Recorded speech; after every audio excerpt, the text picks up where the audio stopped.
Hey guys, Dan Heilman back with another video. Today's just going to be a quick one. We're going to be talking about a couple small things before the FOMC meeting. It's going to be kind of a crapshoot what ends up happening here. You can see there's a lot of red. I think a lot of people are de-risking before the FOMC meeting. We pretty much already know the rate cuts, so if you go to Fed Watch Tool, first of all, I guess I'll say, if you want to watch it, you can go to federalreserve.gov and you can watch him speak. It's kind of fun watching him speak just because, I don't know, it's kind of funny having the charts up and him talking because usually you see the price, swing wildly in either way. Now, if you go to Fed Watch Tool, I can't type today, you can go to this Fed Watch and it'll give you basically the rate of the chance for rate cuts, and we have 100% chance for a rate cut, 94% chance for a 0.25% rate cut, and a 6% for a 0.5% rate cut. I think if we do get a 0.5% rate cut, I could see it going both ways, right? I could see either we get a 0.5, a huge pump because, everyone's excited that rate cuts are coming down, but it could also signal that we're in a worse economy, in a worse spot than people think, so that could actually dump the price. It's going to be it's a crapshoot either way, right? So I think a lot of people are de-risking. I have closed a decent amount of my leverage. I have some very small positions open. I have a small crow position, a small ENA position on leverage, a small Fartcoin position, goat, Bitcoin, DOT, and Litecoin. Now these are very small positions, so and a lot of these I've been in the profit for a while, so I'm kind of just letting them ride for a little bit. I have set my stop loss at break even for a lot of my trades because I do expect to be a lot of volatility today. It could just sweep down and then sweep right back up, or it could go the opposite way. So I'm hoping for a sweep up and then a sweep down. Maybe I'll close some of these in a little bit higher profit. If you do want to try leverage trading, I have an affiliate link below for Bitunix. It's my favorite exchange. So they're kind of a supporter of the channel, and I definitely use Bitunix for a lot of it. If you use my affiliate link, you definitely get a nice little discount on fees, and they already have really low fees. I'm pretty sure Coinbase increased their fees. I was trying to find a screenshot of their fees from a while ago, but now you need like $1 million of holdings to get to their level 2, and I think you need like $10,000 of trading volume now to get to their level 2. And that's in a 30-day window. So I don't know. I swear I couldn't find a screenshot, unfortunately, but I swear they increased their rates on Coinbase, but they're a lot more even standard than Bitunix. So anyways, Bitcoin FOMO Finder as well is still in uncertainty. This was negative, and now it's actually very slightly positive. It's basically zero. So uncertainty is like leaning more towards a negative funding rate, which means more people are short than long. I think a lot of people are expecting the FOMC to dump the market. So I think a lot of people are selling off. If you can see right here on the right hand side, I mean, there's a lot of red today. So this goes from almost 12 hours ago. A lot of altcoins are down. Bitcoin is basically flat. Ethereum's kind of in the same boat. They're both negative 0.37. You can see they're kind of just coming down here a little bit over the last couple hours. So we'll see what happens in the market open. We could also, again, pump into this rate cut decision. The rate cut decision is at, I think what they do is 2 p.m. Eastern Standard Time. They do the interest rate, and then 2:30 he comes out and speaks. So again, there's going to be a lot of volatility. I expect the price to swing up and down a lot. We do also have in like 2 hours the building permits preliminary. So this is how many people have pulled permits for building a new home. So this is kind of another economic indicator. And housing starts. I don't know what the difference is between these. They look like the same number, right? Because this is 1.37, this is 1.37. Maybe this is how many people have actually started building, and this is how many people are filing for permits. So a little bit early of an indicator, I guess. But you can see the forecast is 1.37 for both of them. I'm assuming this is million, 1.37 million. So yeah, that's what we got going on. I'm in a Bitcoin long, but I entered down here at support. So I entered down here. I am up now, and I'm just going to leave this. I'm going to put my stop loss at break even just to kind of protect myself in case we get some massive swing.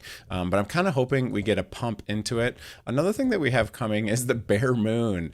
So the bull moon was from back here, and you can see we usually pump into it and then a couple days past it. If I go to the daily, I think I have my moon. Do I have my if you look at the moon phases here, you can see bear moon down, bull moon up, bear moon down, bull moon up. It's been honestly pretty accurate. So it's kind of funny, but here we go. Bear moon is coming this Sunday. So that's why I was kind of thinking maybe we just continue pumping through this rate cut decision. Obviously, a lot of volatility today. Could come back down, retest this resistance line that we've been now flipping into support, which is good. You can see this is that 8-year resistance line. We've pumped back above it. We bounced right off of it and then are moving up again. So we might come back, retest it. So I might just put my stop loss just slightly below this instead of at break even, because if I leave it at break even, it's right on this resistance or support, sorry. So we'll see what happens here, but I'm expecting a lot of volatility today. Maybe we just pump because a lot of people are de-risking. You can see a lot of red in the market.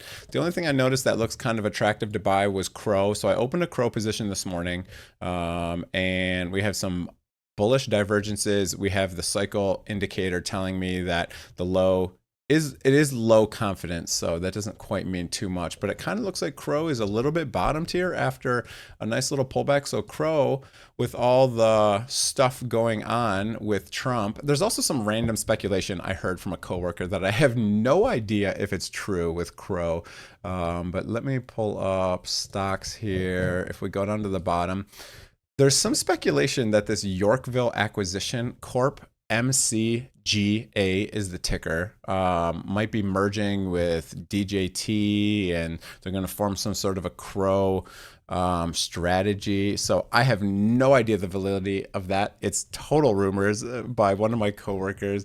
So I don't know. This could be this is a wildly speculative purchase that I honestly don't know if there's anything behind it. Another random thing, Naka had this massive 50% dump.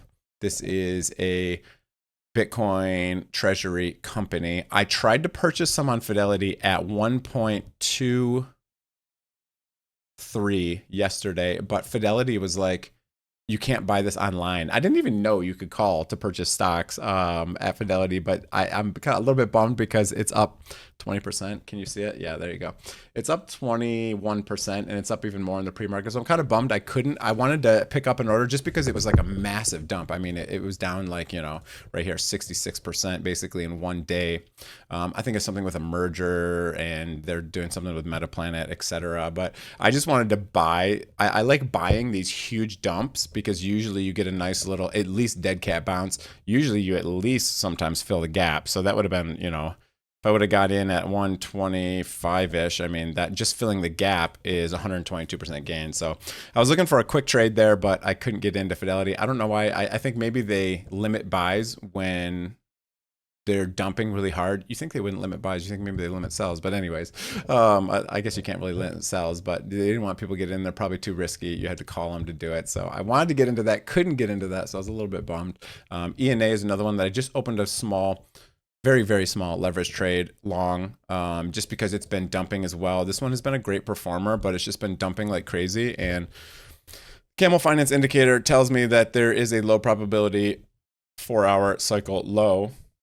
And, the money, the market cipher B indicator is, very oversold. So I wanted to just open a small position there for ENA, seeing if I could catch a move again. I'll probably put my stop loss quite close to it just so, and I didn't risk a lot, very tiny percentage of my portfolio. So that's what we got going on. Most of the leverage is closed or stop loss at break even. Again, if you want to do any leverage trading, I have an affiliate link below. If you want to try the market cipher B indicator, I have an affiliate link below. That's going to be it for the video. We will see what happens today. I'm sure it's going to be quite volatile, but I'm hoping, a lot of people are saying we're going to dump, so maybe we pump. But, here's another interesting thing from Kobayashi. I think that's how you say that. I don't even know.